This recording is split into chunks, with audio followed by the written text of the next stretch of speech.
মাদারীপুরের শিবচরে পারিবারিক কলহের জেরে বাবার হাতে কলেজ পড়ুয়া মেয়ে খুনের অভিযোগ উঠেছে।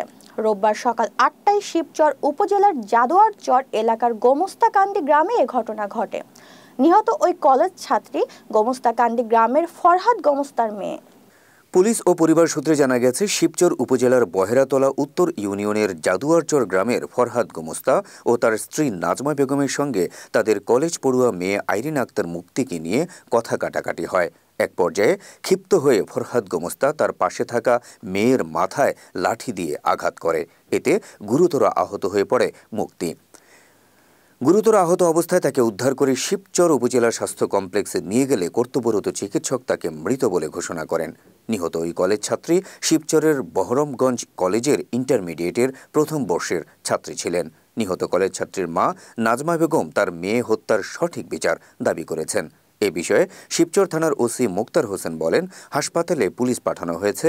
লাশ উদ্ধার করে ময়নাতদন্তের জন্য মাদারীপুর সদর হাসপাতালে পাঠানো হয়েছে। আমার মায়ের আমি দিব না, আমার মায়ের আমি দিব না।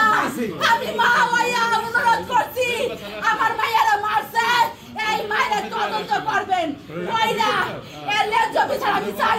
ওইটা আমার সন্তান, ওইটা আমার স্বামী, ওইটা আমার বাপ। আমি লেজ বিচার চাই। বাংলাদেশের আইনের কোনো কিছু থাইকা থাকে।